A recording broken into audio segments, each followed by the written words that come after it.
పవన్ కళ్యాణ్ ఒక అజ్ఞాని. అతనికి ఏమాత్రం కూడా జ్ఞానం లేదు. ఎందుకంటే గతంలో వాలంటీర్ల గురించి ఏం మాట్లాడాడో మనకు తెలుసు. వాలంటీర్లు ఇంట్లోకి వచ్చి ఆడవాళ్ళని ఉమెన్ ట్రాపింగ్ చేస్తున్నారు, ఇక్కడి నుంచి ఆడవాళ్ళని ఎత్తుకెళ్ళిపోతారని చెప్పిన దుర్మార్గుడు పవన్ కళ్యాణ్. మళ్ళీ ఈరోజు నేను అలా మాట్లాడలేదే, వాలంటీర్లు బాగా సేవ చేస్తున్నారని చెప్పని మాట మార్చిన వ్యక్తి కూడా పవన్ కళ్యాణ్. మళ్ళీ ఇప్పుడు ఇంకొక కొత్త రాగం పల్లాడు అనమాట. ఇక్కడి నుంచి డేటా తీసుకెళ్తున్నాడండి. ఏమయ్యా, మీ దత్త తండ్రి చంద్రబాబు నాయుడు స్వయంగా తెలుగుదేశం కండవాలు కప్పుకొని మీకు వాళ్ళ ఇంటికి వెళ్ళి సర్వే చేసి ఓటీపీ నెంబర్ అడుగుతుంటే నీ కళ్ళు పోయినాయా? నీ కళ్ళు కనపట్లేదా?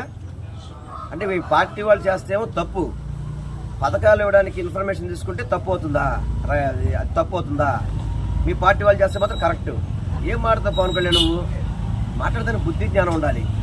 వాలంటీర్లు వెళ్ళి వాళ్ళకి సర్వీస్ చేయడానికి, అదేవిధంగా వాళ్ళకి పథకాలు అందించడానికి, వారికి అన్ని విధాలు కూడా ఆధార్ కార్డు తీసుకొని వాళ్ళకి అర్హత ఉందా లేదా చెక్ చేస్తుంటే వాళ్ళు డేటా తీసి దాస్తున్నారా? మీ చంద్రబాబు నాయుడు ఏమో పార్టీ కార్యకర్తలు వెళ్ళి ఓటీపీ నెంబర్ అడుగుతుంటే కూడా అది కరెక్టా? ఏం మాట్లాడతావు పవన్ కళ్యాణ్? నీకు అసలుకి బుద్ధి జ్ఞానం ఏమైనా ఉందా? అసలుకి ఏమన్నా బుద్ధి జ్ఞానం ఉంటే నువ్వు ఇటువంటి మాటలు మాట్లాడవు. వాలంటీర్లు అనేవాళ్ళు అంతే, అసలు జీతమే కాదు వాస్తవం చెప్పాలంటే. అటువంటి వ్యక్తులు 1వ తారీఖులో అవాతాతలకి పెన్షన్ ఇవ్వడం కానివ్వండి, పథకాలన్నిటి కూడా వాళ్ళకి అందించేదానికి పనిచేస్తుంటే వాళ్ళని ఎందుకే నీకు వాలంటీర్ మీద అంత కోపం ఎందుకు నాకు అర్థం కావట్లేదు. ఏం చేశారు వాళ్ళు?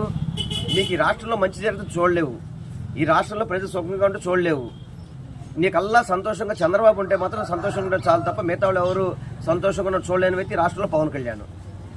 అటువంటి పవన్ కళ్యాణ్ ఒకసారి ఏమో అన్న అంటాడు, ఒకసారి నేను అనలేదంటాడు, ఒకసారి చంద్రబాబు మంచోడు అంటాడు, ఒకసారి చంద్రబాబు దొంగ అంటాడు, ఒకసారి మోడీ గారేమో పాచిపల్లి లడ్డూలు అంటాడు, మళ్ళీ ఈరోజు బంగారు లడ్డూలు అంటాడు.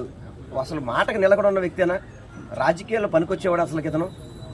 ఒకసారి అతన్నే ఈ 10 ఏళ్ల ప్రస్థానంలో, ఆయన 10 ఏళ్ళు సీనియర్ అని చెప్తున్నాడు కదా, ఈ 10 ఏళ్ల ప్రస్థానంలో మొదటి రోజు ఏం మాట్లాడాడు, 2వ రోజు ఏం మాట్లాడాడు, 3వ రోజు ఏం మాట్లాడాడు చూసుకోమని చెప్పండి.